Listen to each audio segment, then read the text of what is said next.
24, 23, 22 seconds. 21 seconds. 20 seconds, 19, 18. 17 seconds. 16, 15 seconds. 14, 13 seconds. 12. 11. 10 seconds, 9, 8. 7. 6. Copy. 5 seconds. 3, 2, 1.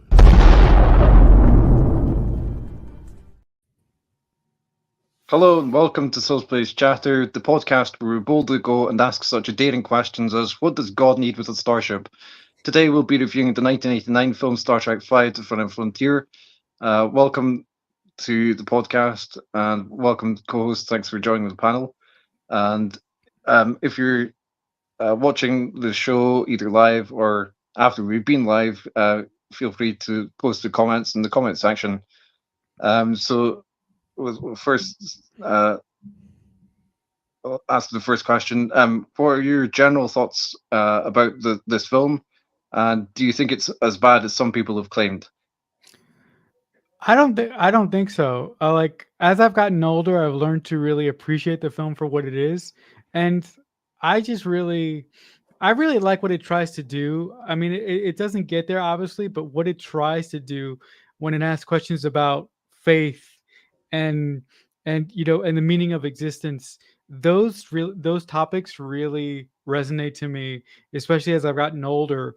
So I think that's why, as I've gotten older, the film has taken on a new life, and I look at it from that angle. And if I do that, I can accept it more. Uh, Now, when I was a kid, I couldn't do that because I didn't look at it from that specific angle.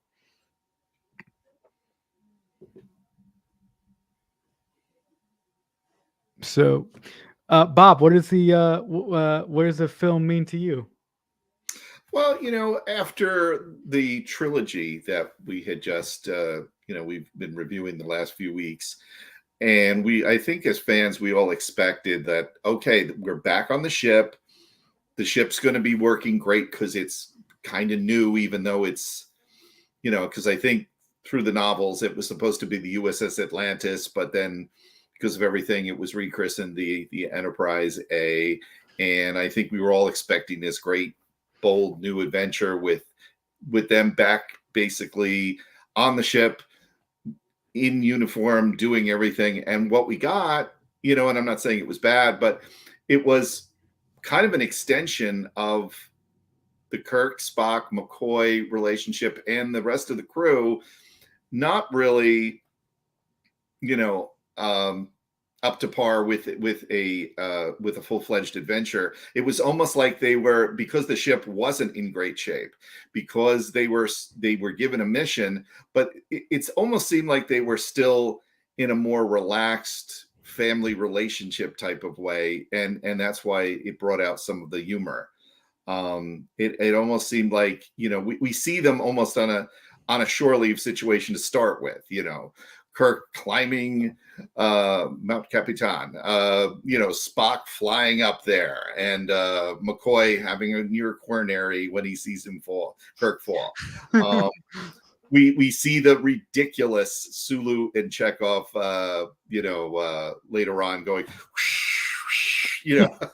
and knowing full well that Uhura is going to know that they're BSing, we see a more relaxed atmosphere, which is not what I expected. I thought we were going to get a brand new, interesting adventure, and we did get an interesting adventure. It was just presented in a way that we weren't, I think, expecting.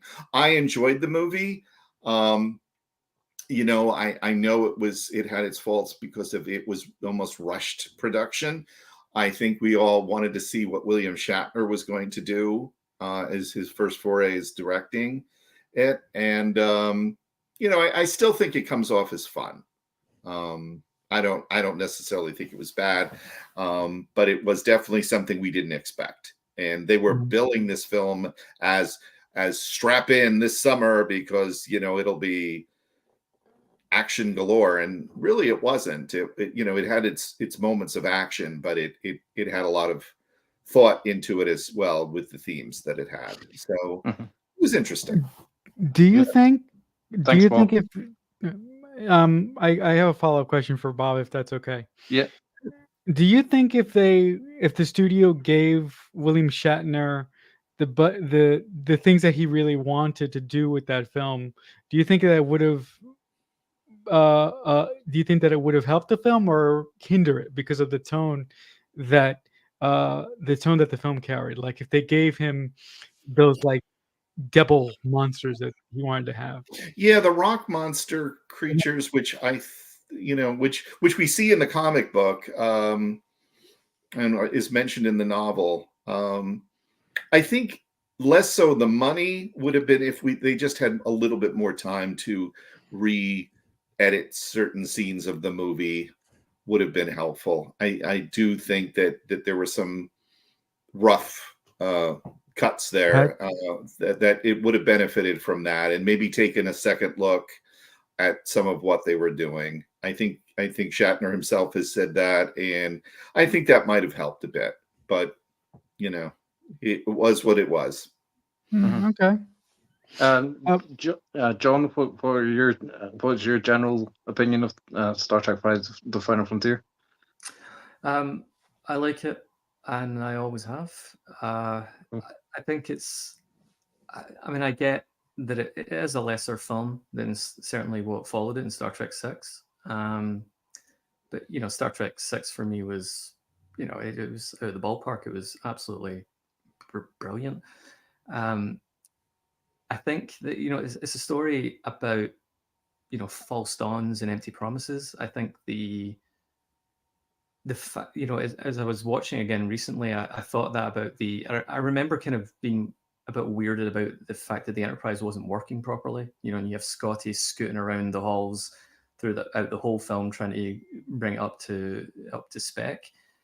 But I think, and I don't know if it was a conscious decision in the storyteller's part, but just like everything in that film is either a false dawn or an empty promise, and it's like where you end in Star Trek 4 ready to go on the bridge of the Enterprise A and go again. And it's like, okay, that was a false dawn as well, because it's not working properly, it's not ready.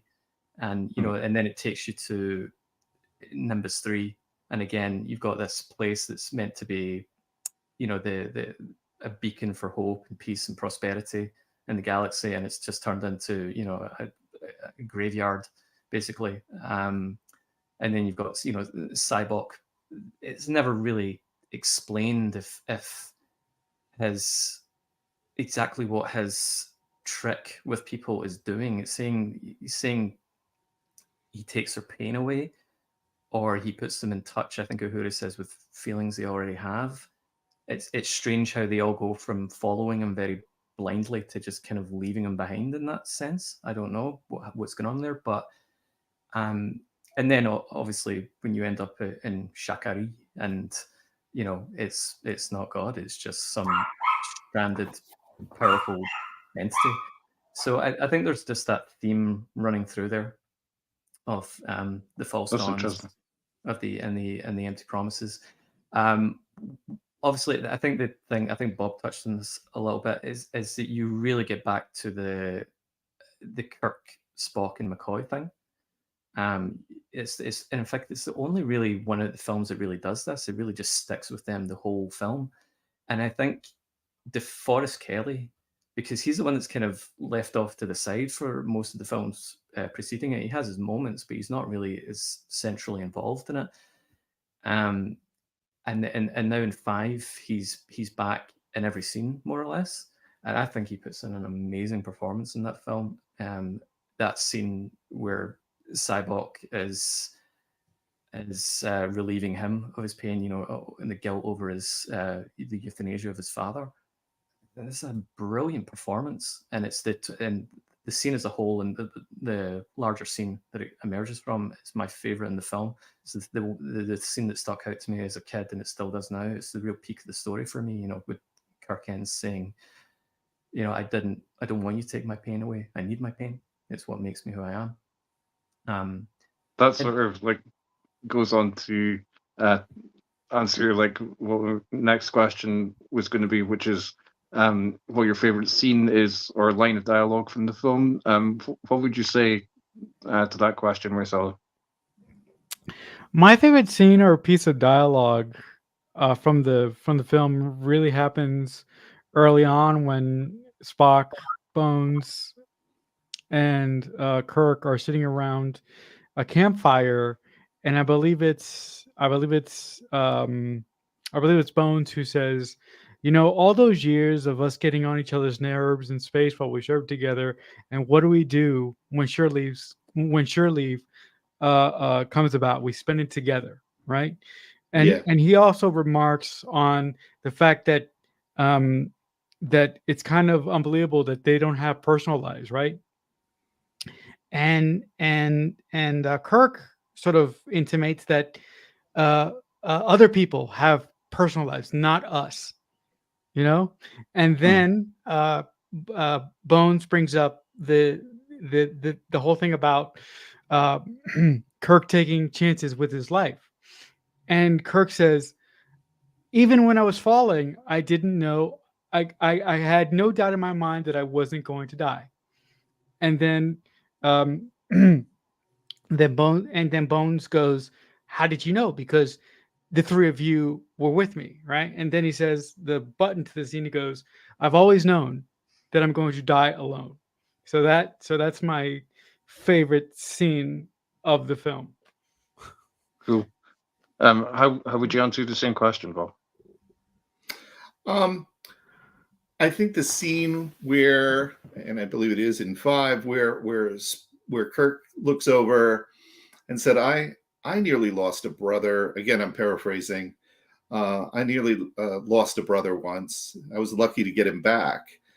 And of course, he's not referring to his actual brother, Pete, Sam, because we know that didn't happen. But we know full well that it did with Spock, and Spock is like his brother. And it shows once again that close bond that they have as a family. And Marcelo picked a really great scene as well to illustrate that. This to me seemed like almost an episode of Star Trek out of all the films, and that isn't necessarily a bad thing. I felt very comfortable with it being this extended, long episode, even to the point this is the only film that presents a teaser, that we see a scene before the opening credits, outside of like a synopsis kind of scene first.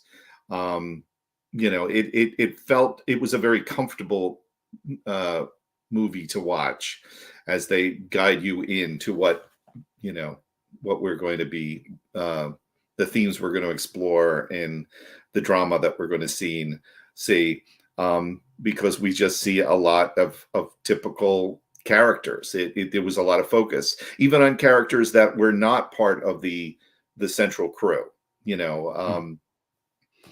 The Romulan, the Klingon, all of them.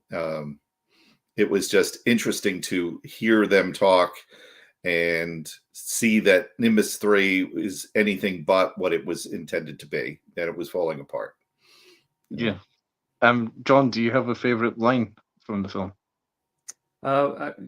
Pretty much just that one I was talking about. I don't want you to take away my pain. I need my pain. It's something to always think about, really, that you live and learn. Your mistakes are part of what make you, and and it's interesting in contrast, because you don't really quite know what's happening to the rest of the crew, even as they're supposedly being relieved of it, or what kind of impact it's having. It's a nice way of just saying that, of having to accept yourself, warts and all, basically. So John Burns in the comments section says, Spock, he's not your brother because you don't have a brother, from the film. I quite like that line as well. I think my favorite line from the film is, "Please, Captain, not in front of the Klingons." That was a great class. So I noticed, like, in the very first scene, which is one of my favorites from I've got, I think I would say maybe two. The one where it's, you see Spock's birth, and Sarek just says like he's so human, and the very first scene, because it's so alien, by contrast. But I noticed, like the first character that you see, basically, John, he was called in back and behind the scenes documentation. He immediately recognizes Sybok as a Vulcan. Like, I was wondering why do you think this is? Like, given that he looks identical to a Romulan, and like we see like Caitlin Dar, she looks quite Vulcan-like. So, I wondered why do you think that is? I don't know about anybody else, but I always can tell a Romulan from a Vulcan. For me, it's the makeup. I don't pay attention to the pointy ears thing, but for me, there's something with the makeup where I can always tell that guy is a Romulan and that guy's a Vulcan. But I can totally understand with other folks who get confused because they both have pointy ears. In the TNG era, like the Romulans have a kind of something going on with their forehead a wee bit more. Yeah, Right, I think they do. That's explained in Picard. The ones that have bumpy foreheads are from the south of Romulus, and the ones that have no bumps in their forehead are from the north, apparently. Sybok was also talking to him very humanely, and a Romulan wouldn't necessarily have that tone. A Romulan would have a much more militaristic, stern, questioning tone, as opposed to, plus what he was wearing as well. So I can kind of understand why he described him as a Vulcan, as opposed to saying Romulan. One thing I was going to say, Dan, I do like about that scene is that as soon as he says, you're a Vulcan, he just erupts in laughter. And that really like separates him from the typical Vulcan. It sets the story in motion from there. Yeah. Given Kirk's prediction in this film that he'll die alone, how true would you say this is when he dies in Star Trek Generations? I I really like that scene, as I said previously, but I really like that his premonition didn't come through. That, as a matter of fact, he didn't die alone. He died with one of the best. That's debatable. One of the best Starfleet officers ever to wear the uniform. So I really like that. But yeah, I lost my thought. I'm really glad that his premonition didn't come through, and I'm really glad that Ronald D. Moore, along with his writing partner, sort of retconned that away from Star Trek V. They sort of changed that up a bit. I think that's interesting. Like, I read it as, like he dies on Enterprise B, or is thought to have died, but then he's in the Nexus, but yeah, he's not. But whatever. And then, like, I still think, like, even when like the echo or whatever of him, as Guinan says, exits the Nexus, I think he is still alone because he is like alone in spirit, because like Picard is from a completely different century, so they're not familiar with extremely familiar with each other's like existence. So I think of it like that way. That's a really good point, and he also made a great point when that he died on the Enterprise B, and he spent all that time alone in the Nexus. That's something that I didn't consider. But if I could go back to something that John said earlier, you had a question about what Sybok physically does to people. I was like, do you think that Sybok, and this question is for the panel, do you think that Sybok can sort of tap into the powers of Deltan people, like Lieutenant Ilea, and sort of, I mean, this sounds bad, but I don't know any other way to say it, sort of suck their despair out of them and make them see the happier side of life, or the lighter side of life. I think I think I've always thought of it like as it might be an extrapolation of like Vulcans who touch telepaths anyway, like the telepathic ability. Okay. And Sybok is since Star Trek V: The Final Frontier, a younger version of Sybok appears in Strange New Worlds, and they're referred to as like one of the Vitoshkatur, which are like Vulcans who believe in maintaining emotion and not following the way of Sorak. I completely missed that. Sybok showed up in Strange New Worlds. Yeah. Yeah, I completely missed Very that. briefly. Yeah. I think we're going to see him again this coming season. Yeah, hopefully. Although Kirk tells Sybok in The Wrath of Khan that Klingons don't take prisoners, here they do, much as they did in the Search for Spock. Speaking only in universe, because I wondered like if you have any like headcanon to explain it. Like, why do you think this seeming contradiction exists? Well, right. As a writer, I will fall back on what I say every time when I write something that misconstrues with something that I wrote previously. Writer's convenience, because I just had to. like 99% of the time when I do that, it's because I can't, because I've written something so cool, but for me to write this cool thing, I have to go back on what I said. So it's like, I have this cool thing for you, but I have to sort of undo something I did before for this cool thing to work. And I like the cool thing more than I do this little thing that I'm gonna have to unravel. So you're basically saying it's a retcon. Yeah, retcon, yes. But yeah, I wondered like if there's any headcanon reasons that might explain it. I don't know. I don't think there has to be either. I think like sort of dealing in absolutes that way, is a bit of a strange way to look at it, just because one person's view or experience with a race or culture is like that. It means that it applies for everything. But the other perspective is that he just might not have been finished with them yet.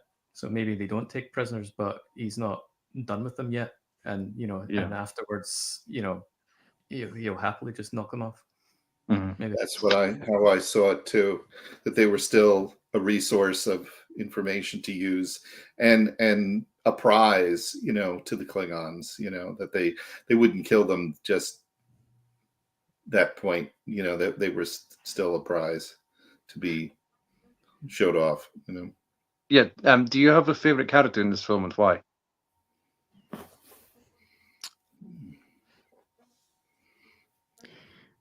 I like, and this is probably going to surprise all of you, I like Sybok.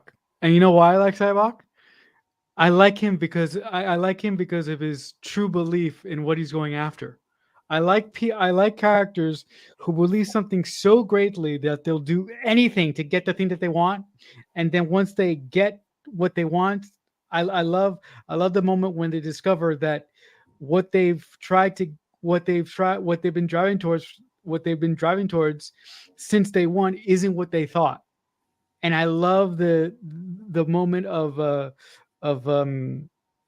sort of despair and unbelief when Sybok goes, why did God wouldn't hurt people. I'm paraphrasing, of course, but I think as I've gotten older, I've really, really learned to appreciate Sybok's mindset in the film, although he is kind of crazy and nuts. I've learned to appreciate what he wanted in the film. Cool. I think one of my favorite characters in the film is like the Catwoman who dances in the bar and then attacks Kirk. I was almost going to say that. I was going to say that. She gets thrown onto that the water pool table and then just seems to die in it. I'm not sure what happens there. Drown, maybe? Yeah, in very, very shallow puddle. Yeah. Just touching on Marcel's point about Sybok, though, I do love the end where like he turns around and he's so remorseful for having taken everyone into danger like that, and then the way he turns back to the whatever creature it is and says, I can sense your pain, and then just charges right in there for him. And it's a freaking great moment. It's a great conclusion to the character. But just I was going to say, favorite character for me would come down to either probably McCoy or Scotty in it, really, because let's say that McCoy joined back into the central trio. I think he gives a great performance. He gives probably his best performance in all the films, I think. But Scotty just kind of glues all the scenes together, from all the wee bits and pieces you see him together, just kind of trying to fix something. It's very funny. I know this ship like the back of my hand. Well, and there's actually a nice wee moment at the end where Uhura says to him, Scotty, you've got to see this, when they're parked in the orbit of Shakari, if it is that. And he just won't go to the monitor. He's still trying to fix the transporters. And he's just like fully dedicated to the job. It's a nice moment.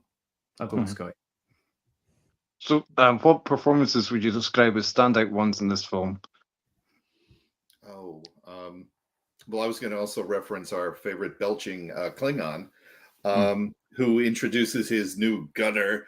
I thought that was a classic moment and very funny. And, first time that I can recall, like, oh, that's a funny Klingon, like a Klingon that can actually make a joke. I don't think we actually had seen that at that point, at least with the classic crew.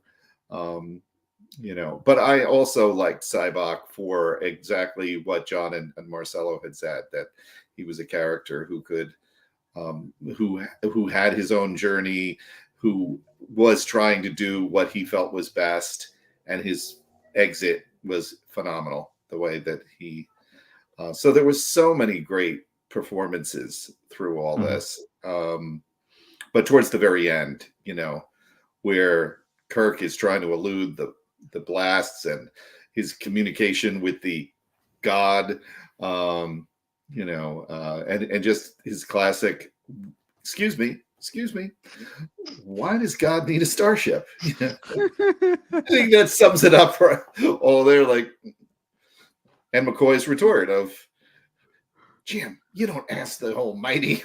Of course I did. No, it had a lot of great gems in it. Yeah.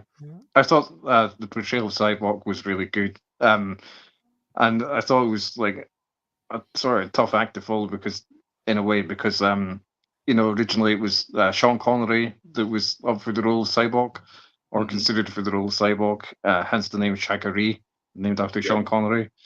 I thought Lawrence Luckenbill was really good in the part, was strong in the part. And also the guy who played the Klingon captain, Kla, Todd Bryant, who briefly appears also in...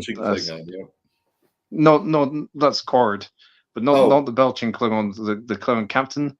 Oh, I'm sorry. Yeah. Todd Bryant. I almost forgot about him. Yeah. So I wondered, like, if you have like any thoughts about the costumes in this film. I thought they were really, really good costumes for Star Trek. I've always loved the design of the Klingon costumes and how they're kind of warrior kind of leather, and I like the color schemes on a lot of Klingons and the colors that they have. I don't know if that indicates the houses that they belong to, but I also really like that Sybok's costume was just like pure white or version of white. Because I tend to believe that the reason why he chose to wear something like that is because he views himself as a prophet. He views himself as a god for the little people around him. So I thought that his choice of minimalist clothes was very, very interesting. I really liked Sybok's. He's got like sort of like what looks like gemstones on his chest area. I thought it's like harkening back to what we've seen like early in the series, because Robert Fletcher designed the costumes for the Vulcan, a lot of the Vulcan stuff. And this one, I was like, wow, when I saw the costume designer's name come up in the credits, because like I knew that he'd worked on visual effects before for the Star Trek films, but I did not know that he'd worked on costumes. I found that quite interesting. I really liked like the civilian clothing on Earth, but like when they're on the way team, basically on the way mission, I didn't particularly like that they wore like sweaters or jumpers. Yeah. You know, I will agree with you there. That was a little odd. That was a Mm. little strange. I don't know. What wasn't. What wasn't Spock wearing like some sort of turtleneck, like Well, he's wearing or his white collar from the he usually wears, but they're all yeah. wearing like the brown khaki jumpers Right. Yeah. Yeah. or Yeah. sweaters. Yeah, Yeah. like for a military, I think that was to represent that they were on some quasi military operation of rescue, Mhm. retrieval. Yeah, Yeah, but they're on Nimbus. you know, I mean, I don't mean to. I don't mean to show. I don't mean to throw shade at you know, our Lord and Savior Shatner, but I think that the only director or the only storyteller within Star Trek that can really that has really uh that is able to give us that sort of militaristic, sort of submarine like Star Trek, which I like very much, is Nicholas Meyer. I mean, this is just my personal opinion. So Speaking of, like, I really like, you know, there's a cameo of Harv Bennett in the film. Kirk calls him Bob. I thought that was a cool cameo. Yeah, it was good to Cool. see him. that was cool. I like Caitlin Darr's outfit with her fancy. You know, we didn't even see the pointed ears. Really, we just saw that it was very odd choice, but I think it worked. It was even she was kind of joking around at one point. You know, early in the movie before the raid happened. It was kind of funny to see or enjoyable for the three of them to be like stuck on this planet. None of the three wanted to be there. It was clear, but they seemed to be like making the best of it, and at least weren't overtly arguing with each other. They were sort of like, yeah, we got stuck in the hind end of space in a place where we don't want to be, representing our three respective governments, you know. Mm-hmm. And I loved Kirk's bomber jacket. I thought that was kind of cool. Yeah. Oh yeah, cool. How effective do you think the film's visual effects are? It missed the mark in some areas, especially when the Enterprise had worked. It's almost like they had a picture and it just was slid. I think that could have been. I'm sorry, I didn't mean to laugh. I was laughing at what Bob said and the way he described it, like a picture and just. I thought the visual effects were okay. They weren't the best, but I really missed ILM. Yeah. In this instance, because ILM does a great job at with any Star Trek film that they do. Mm-hmm. You can see the difference. Like I mean, 5 and 6 are only 2 years apart. I think ILM did 6, and yes, yep. You know, you get what you pay for. Yeah, you get what you pay for. Yep. Yeah, the visual effects of this film were done by, I think they're called Brand Farren and Associates. Interesting. Are they still? They're not. They're not still around, are they? I don't think so. ILM proved too expensive, from what I remember. Okay. To hire. Yeah, I thought like that photon torpedo that the Klingon ship fires was massive. But following on from Star Trek IV: The Voyage Home, how effective do you think the comedy or humor in this film is? I thought the humor for me personally was a little bit overcooked because I'm not a comedic guy. So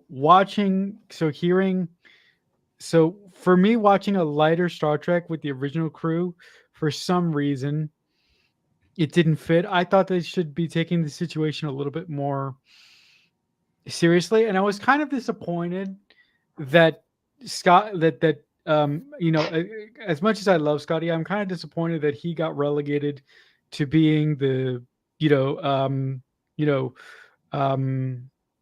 straight man, the straight man, the comic relief, you know, Bob the Builder fixing the ship, the whole episode. I think it was said earlier on in our stream. I was so excited at the end of The Voyage Home when Spock, Kirk, and McCoy are standing there, and you see the bridge and it looks beautiful, and then you move over to the final frontier and the bridge is crap. So I'm like, what happened to that bridge? I want to see that bridge. Yeah. Sorry, I had a little extra, Dan. Sorry about that. It's okay. I think it was just like built for one scene, though. Like, Right. it wasn't like purpose built for like an entire movie to For be the shot whole there. movie, right? Yeah. Right. It would have been nice to have some references of what they had been through between Star Trek 4 getting onto the ship and where they were, because I tend to think that there was several months in between, if not more, where they could have maybe explained that, we had some more problems with the ship, but we had been through things that caused the damage, or something like that, or it just seemed a little implausible that they immediately were put on a ship that wasn't quite ready to roll. There were some continuity lines that I really liked, such as like McCoy saying to Spock, "I think I preferred you before you died," and Sybok saying like they said that warp drive couldn't be achieved. It goes back to like the advent of warp drive. I thought that was, it's just such a short line, and even though the line everybody knows it should not tell, but you don't need to show it in that case. You can just like suggest it, and it does the job. I thought it was a cool line. I was going to say, Dan, I thought the humor was pretty good in this film. Cool. Again, similar to the 4, I think it emerges reasonably naturally in scenes. It never felt contrived to me, and I think always where it just comes out of the story. And again, I think it comes back to a lot of just having Kirk, Spock, and McCoy back together, and they just step over each other and wind each other up all the time. But it never felt contrived, so I think that was the part for me. So, if you could make any one change to this film, what would it be and why? I would actually include Spock and Uhura a little bit more, because I didn't like the fact that they were sort of, again, I sound like I'm taking this film apart, because essentially the reason why this film works, I believe, is because it is so focused on Spock, Bones, and Kirk. But I would actually try to include. There's some background noise going on. Sorry. It's not. Yeah. Sorry, Marcelo. Was that me or no? No, I don't think so. Okay. No, I would actually try to include Uhura and Scotty a little bit more, along with everyone else. But I understand the dynamics of why the writers did what they did. Yeah. I would just go back to your last point. If I could change one thing about this, it would probably just be get ILM. Someone get a whip round and just make up the difference in money and get these guys, get the effects. I think it's from your end, Bob. Sorry. Yeah. So Yeah, that's my neighbor. Yeah, sorry about Bob, that. yeah. He's got some kind of device going on outside all of a sudden on the front landscape. Sorry about that. I would have loved to have seen a short scene between Chekhov and Sulu, where Sulu kind of references like, "Hey, I got orders. I'm going to take over. I'm going to become a captain." I would have loved to have seen just a little less comedy on that end and a little bit more foreshadowing of what was to come, because they had been talking about Sulu becoming captain of his own ship since Star Trek 2. And it didn't, happen for a variety of reasons. So this would have been a nice scene. I know they weren't thinking that far ahead to 6 at this point, and we certainly wouldn't have had any reference to Sulu's wife or child, but that would have been cool too if they knew about that at that point. It would have been nice to focus a little bit. We had a nice amount of time with the triumvirate, but it would have been nice to have a little bit more with the other triumvirate. or even have Sybok included in here, somehow. Would have been nice to have her back. That's an interesting idea. I've noted down give it to another director than William Shatner, but I think I would, like, story-wise, I think I would change the timing of when Spock tells Kirk that Sybok is his brother, because Spock doesn't tell Kirk that Sybok is his brother until they're in the brig, and I'm like Kirk nearly shot your brother, and Spock hadn't told Kirk before that. I'm like, why does he wait so long? I'm not sure. Dramatic effect. Dramatic effect, yeah. Anticipation. But I really like I really like one of your points that you just made about something that you would have changed. Then wouldn't it have been really cool if Herb Bennett and everybody involved actually reached out to Nicholas Meyer and said, "Hey, we want you to do Star Trek 5 and 6. Would you be interested in doing that?" And to have that through line of one director doing two films back to back, it probably would have drove him crazy. But but I think that would have been really interesting to see that happen. But what do I know? I'm just a fan here, wishy-washy. Like I all wouldn't of say us. so. Yeah, right. Well, so I noticed basically goes on to this question I drafted. As like, do you notice there's any similarities between this particular film and Star Trek 6: Dawn to Discover Country? No.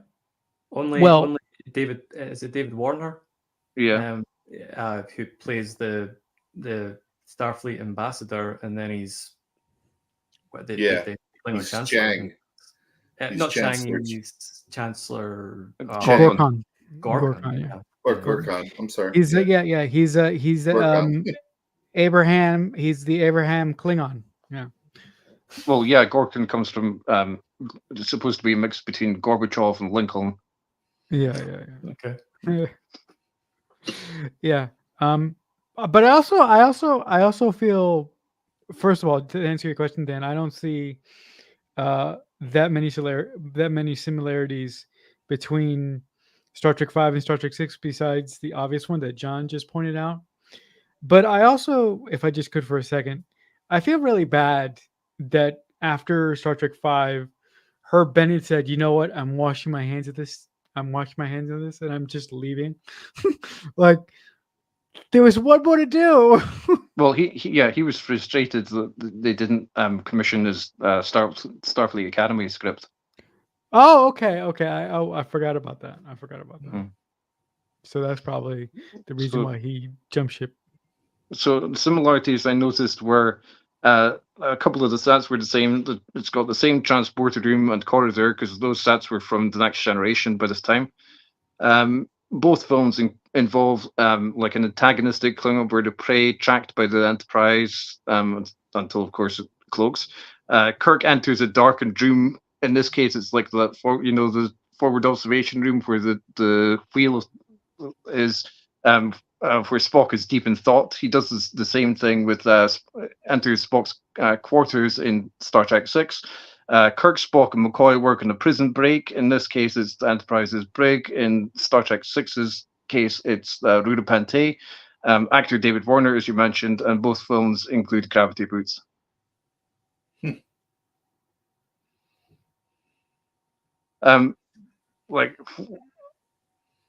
What do you hope for the future of this film?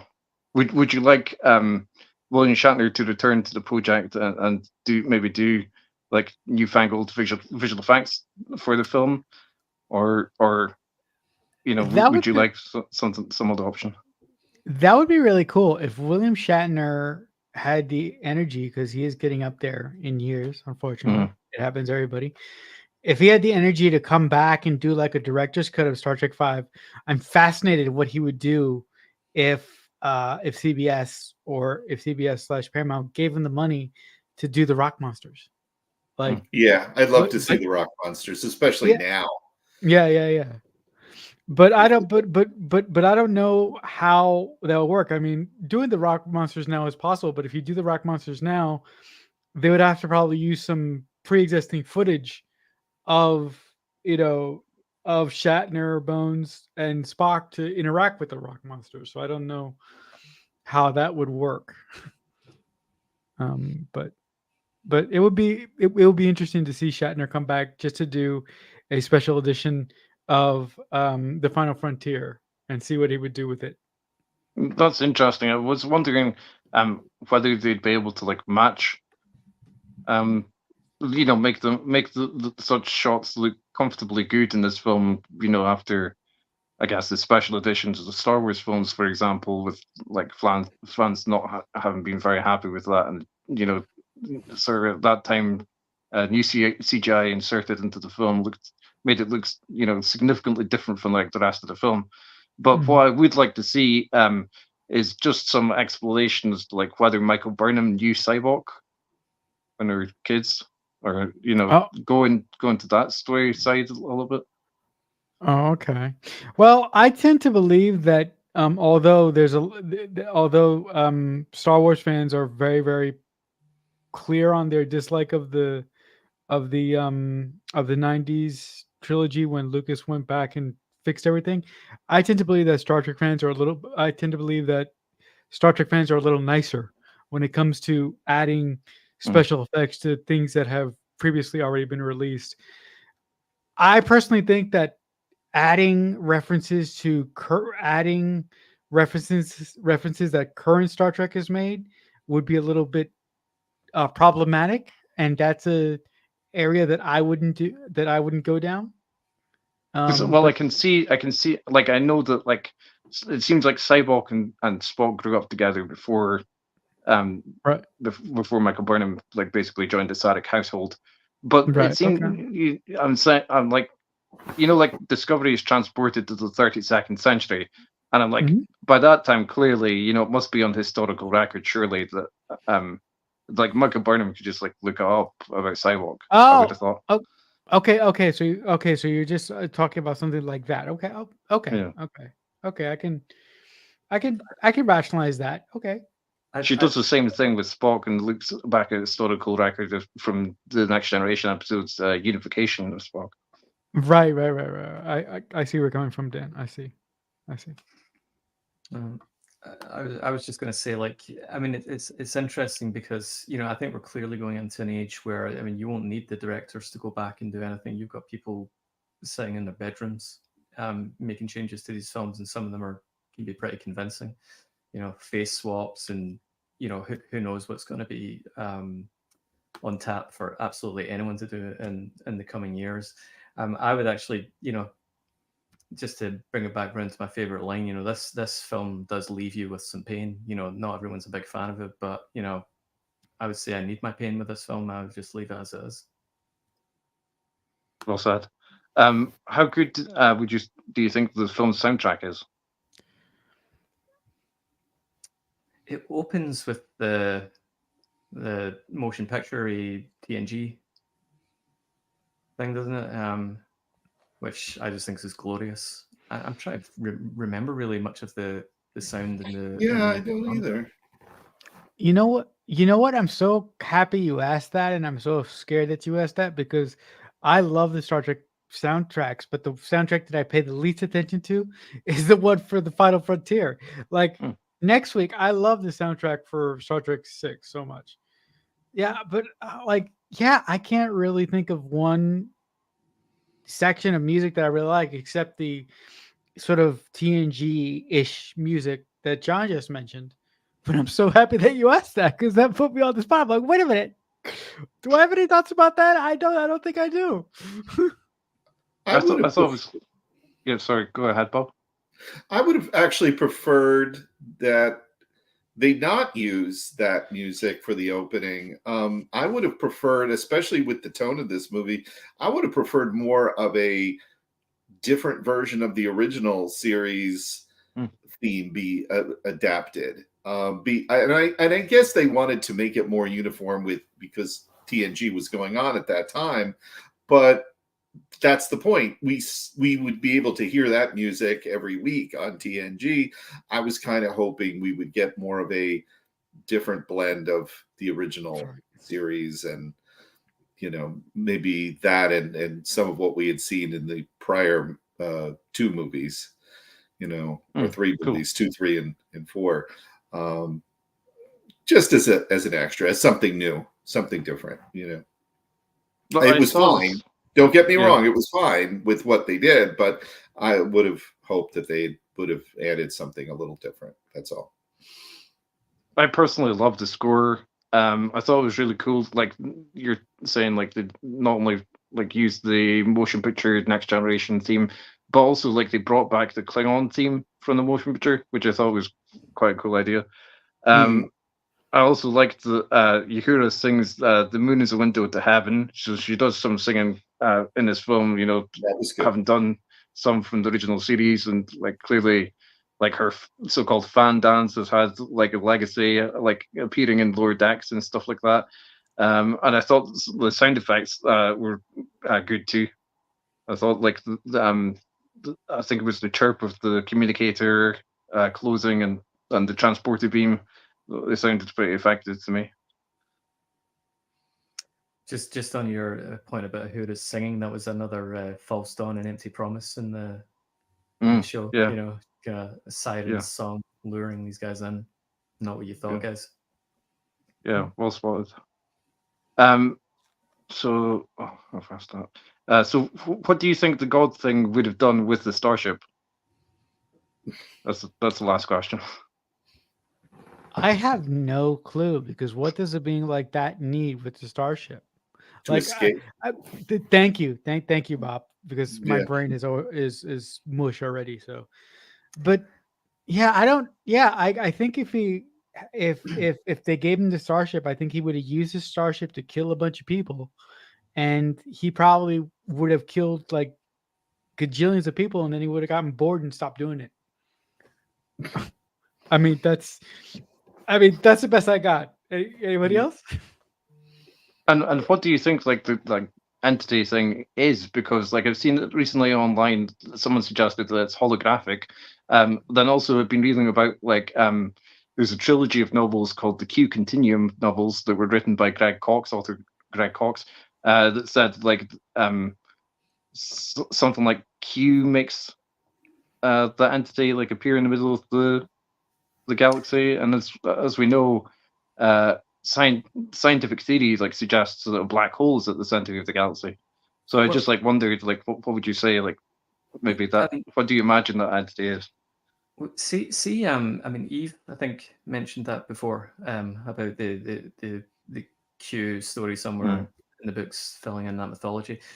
I was just going to put this back to the group, and just because this was on my mind last time when we were talking about Star Trek 4, and how you have these just standalone stories where something just crazy and inexplicable just gets introduced and dropped in, and it never really gets followed up. I mean, you think about Star Trek 4, you have this probe coming looking for whales, destroying everything in its wake, albeit inadvertently, and then just vanishes, and we never hear anything about that. We never like ponder like, why do whales have an extraterrestrial origin? And Star Trek's full of things like that. I remember the TNG episode where they go on a kind of, it's almost like an archaeological treasure hunt to discover that there was some ancestor race that had populated the galaxy with and had been the precedent to all these major species, including the humans, Cardassians, Klingons, all the rest. So they found out they had a commonality, and then that just never appears again. So I mean, I guess that kind of just broadens the question a little bit. It's like, what do you think about the fact that you just get these massive stories that just leave so many questions unanswered, and you just never really get any follow-up? Well, as a fan of the X-Files, and if you guys watch I'm going to bring it back, but if you guys watch the X-Files, every single episode of the X-Files introduces a MacGuffin, and at the end of the episode, Mulder and Scully somehow survive, and they never explain anything about how the MacGuffin got there or what happened to the MacGuffin. So I do believe that Star Trek is full of MacGuffins, or full of things that drive the episodes forward. But the really annoying thing is that they come up with really interesting sort of boxes to open up for these episodes, but they don't really solve them in any in very, very satisfying ways a lot of the times, which is kind of annoying. Can I just pick up on that as well, Marcel? I think you're alluding to something I'm thinking about as well. Is that, and I think it's spot on, is that they are just MacGuffins in a sense. They're interesting things to drive the plot because this is Star Trek V, the Final Frontier, and albeit the Final Frontier is presented as space, there's always this duality to it, where really the Final Frontier is about exploring the frontiers of humanity and the human condition, and that's what these plot devices and MacGuffins and things are all about. Really, they're all about driving the story to make you look at humanity, and from that point of view, it doesn't need explanation. It's done its job. I think also it's analogies of life itself, because we don't know the reasons for absolutely everything in our lives. It is true. We don't have the answers to everything. If we did, I think it would be rather panic-inducing if we had the answers for every single thing that happened to us in our lives. And I think also it drives the point home about faith and being a theme of this film, and we have faith that that you, our viewers, have enjoyed this review. If you have, please click the like and subscribe buttons, and track you later. Thank you for watching, and we'll see you next week.